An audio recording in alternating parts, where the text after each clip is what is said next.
Good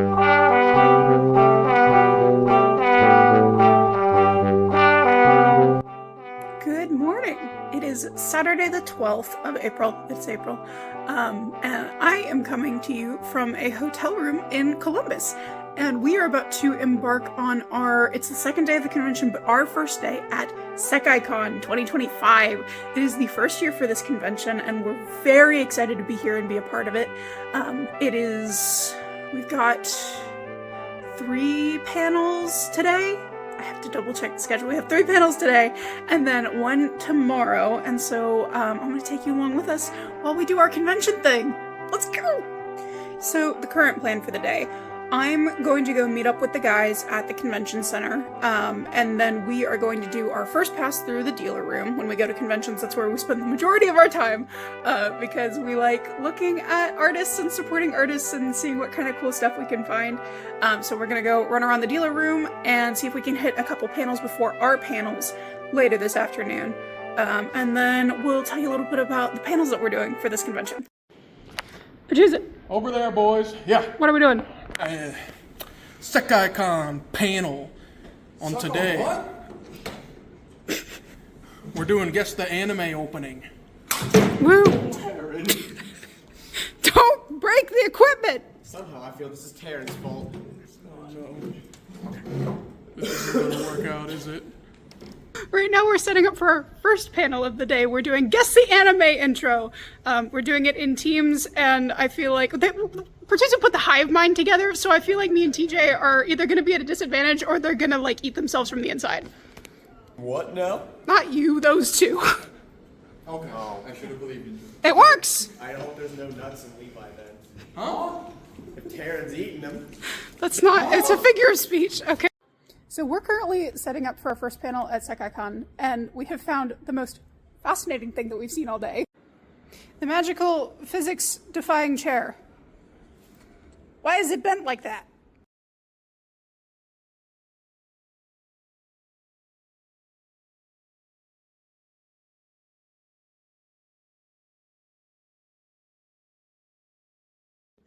So the rest of this video is going to be kind of a voiceover post-mortem thing because, surprising absolutely no one, we forgot to film for most of the rest of the weekend, so I'm just going to fill you in real quick. So we did have a fabulous time at SekaiCon. We are so excited for them to do this again next year. Such a good con. We saw so many cool cosplays. The cosplays there were so sick. I know that Pertuzit and Levi found one they've been looking for because every time we go to a convention, they look for Umineko cosplayers because if you didn't know, they had played through the entire game, finishing not so long ago, earlier this year.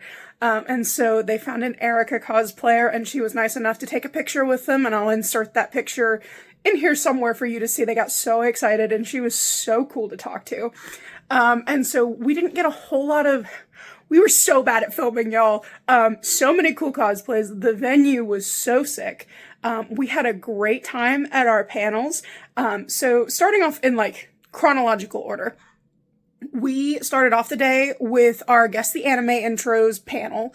Pertuzit spent a lot of time putting together that video, and it was so fun. We split up into teams. Pertuzit did the announcer thing. Me and TJ had one side of the room, and then Taryn and Levi had the other side of the room. Me and TJ ended up winning, thanks to my back row crew who were killing it on guessing the openings. I just stayed in the back of the room, and we had a grand old time. They were a really fun bunch.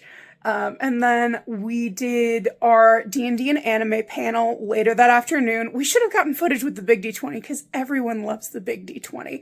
But that's the one where we bring the huge D20 and we play D&D with the audience using anime characters and scenarios. It's always a really good time, and we have a great time seeing how people use the abilities and work together and use teamwork. We're always surprised by the level of teamwork, and the power of friendship really does win everything. And then our last panel of the evening on our first day at SekaiCon was, in my opinion, one of my favorite things that we've ever done, and it was mentioned during our con wrap-up episode from the podcast. Our 18 plus midnight panel was a monster certification exam. So we had the big wheel of Monster Girls, and basically we had 2 audience volunteers that had to argue over which monster was the most... I'll leave that up to your interpretation. It's pretty straightforward, but it was really good. We had some really good participation. Everyone had a great time. They actually let us stay a little bit longer because we were the last panel of the night. And so we were supposed to end at 12:45, and the con crew actually let us stay until like 1:15. And so we closed out the con, and it was a very good time. We even had a surprise round at the end between Pertuzit and TJ. TJ won. So that was our first day at SekaiCon. Throughout all of this, we hit up the dealer room our first day, and then me and Taryn hit up the dealer room again on our second day, because we always like to make another pass.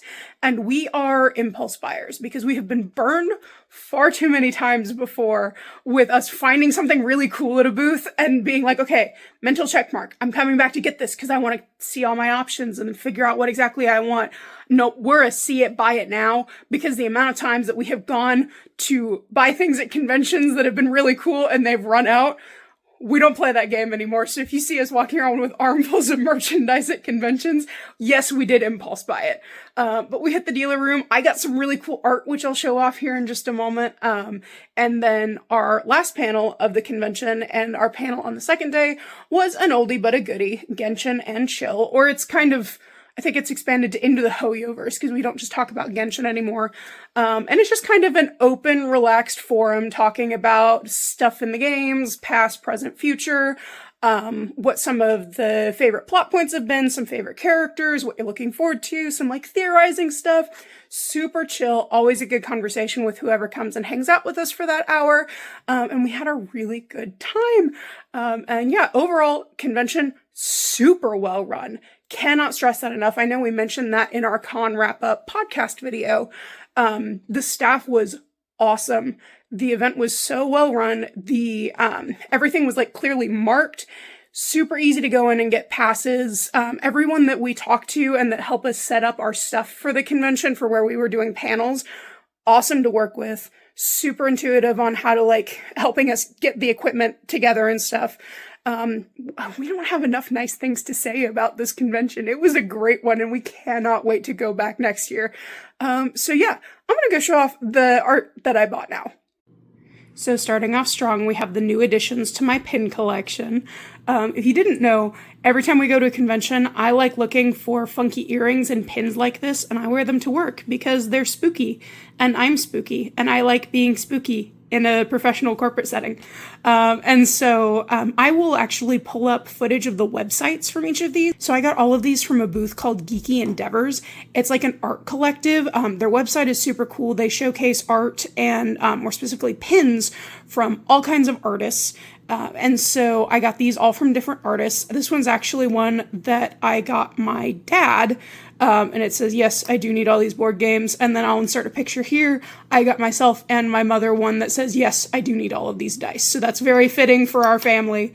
And then I've got this cool, I think it's a cat skull in a bell jar. She's super cute. I wear her to work all the time. And then I will have to look and see, I don't remember what kind of moth this is, but they had one section that was just all moth pins, and that is very much my vibe. I have 2 Death's Head hawk moths, from Cloud KBD that I wear to work all the time, and so being able to add a new moth to my collection made me very, very happy. So I will actually showcase the footage from those websites here so you can see more of what the artists have done and more of their like collection of pins and stuff, because there was a lot of really cool stuff and it was very hard to choose just these.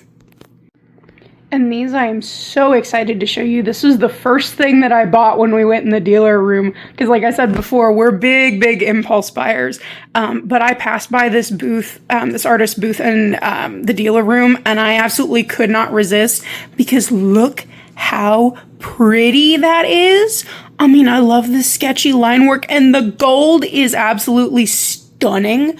Their entire booth was so cool, and I had to limit myself at 3 pieces So I got these two mini prints. The artist is Caroline Elsner. I'm going to insert video of their Instagram and the print shop that they have, because I'm going to be honest, I kind of want to buy more prints because these are amazing and I cannot wait to frame them. But like, look at her. She's so pretty. And then that's the back, the branding for the shop. And then this one, so pretty. The sword, the way that it gleams, it's so cool. And then this is the one that I was actually the most excited about. This is the one that I bought first because I got this one locked down. And then I went back over to where the mini prints were and I was like, I need more art. And so this one, I adore Howl's Moving Castle. My current project for ColossalCon is I'm hoping to go as Sophie for the convention.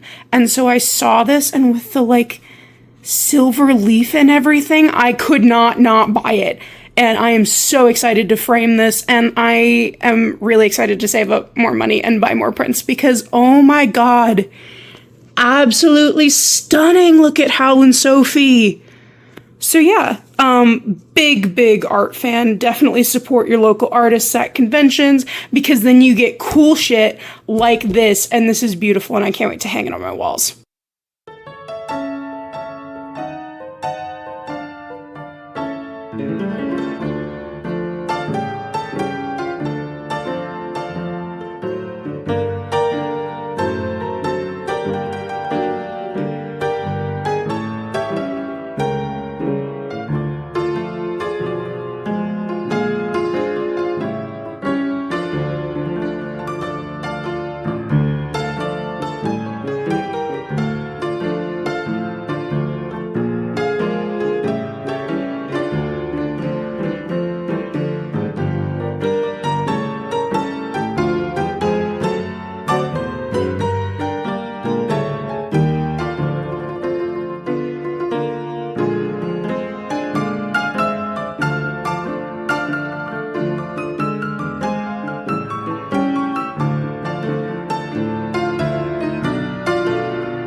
So yeah, that was our first experience at SekaiCon in 2025 in Newark, Ohio. Great con experience. I am going to try to link the artists that I bought from down below.